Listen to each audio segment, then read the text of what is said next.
May kwento ako. Babae ako. Isang araw may dumating sa aming opisina. Bagong OJT. Parang hindi OJT kung umasta. Para siyang artista sa K-drama.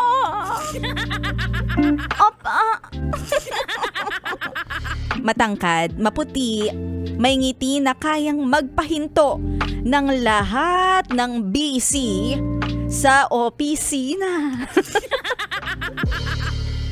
Ako ay project manager na halos 5 taon ng single.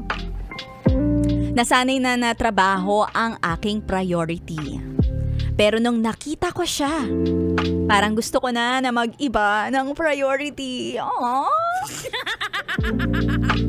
Mabilis siyang naging favorite sa office. Dahil napakaganda ng kanyang pakikitungo. At syempre malakas ang karisma. Lahat ina-assist niya. Lahat binabati niya ng good morning po. Kahit 2:00 ng hapon. Pero iba ang treatment niya sa akin. Laging may extra smile. Laging may pa tapik-tapik sa balikat. Laging may pasulyap na kunwari ay hindi ko nakita. O, tas kikindat-kindatan ka pa. Ikaw naman, kinilig ka naman. Nagsimula sa maliliit na moments. Yung parang walang ibig sabihin, pero ramdam mo na may meaning. Oh. Pag nagkakabanggaan kami ng kamay sa pag-abot ng papel, pag natatagalan ang tinginan namin sa meeting, o yung simpleng, ingat po kayo, parang may kalakip na, sana ako ang pag-ingatan mo. Hanggang isang gabi, overtime, kaming dalawa, intern nag-overtime? Sa bagay, iba-iba naman tayo ng kumpanya. Ako nagpanggap na busy. Siya naman ay nagtanong bigla, ma'am, pagod na ba kayo? Napatingin ako. Iba yung tono niya. Iba rin yung titig niya. Parang hindi OJT eh. Parang leading man sa telenovela. Kakapanood mo yan ng K-drama. Hindi ko na alam kung papaano ang nangyari, kung ako ba ang lumapit, dumikit, o baka siya. Pero natagpuan ko ang sarili ko.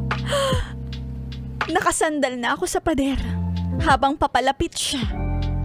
At sigurado ako, parang may music sa ears ko. May music sa ears. At nang halos magdikit na ang mukha namin, biglang tumunog ang cellphone niya. At sinabi niya, sorry ma'am. Habang nagmamadaling sagutin at nakita ko sa screen, ang pangalan ng kanyang kausap ay Babe. Aww. Moment na sana. At kaya naman naglakad siya palayo. Mahina yung bulong. Pero naririnig ko na nag-a-update na yung babe niya. Ako, dun ko lang na-realize na hindi ako leading lady ng kwento niya. Ako pala yung ginawa niyang project. Kailangan niya lang pala ng magandang grade sa evaluation. Kaya ang ultimate fantasy, official school requirement lang pala niya. At ang pinakamasakit, binigyan ko nga siya ng perfect na grade. 101.1%. Wow naman!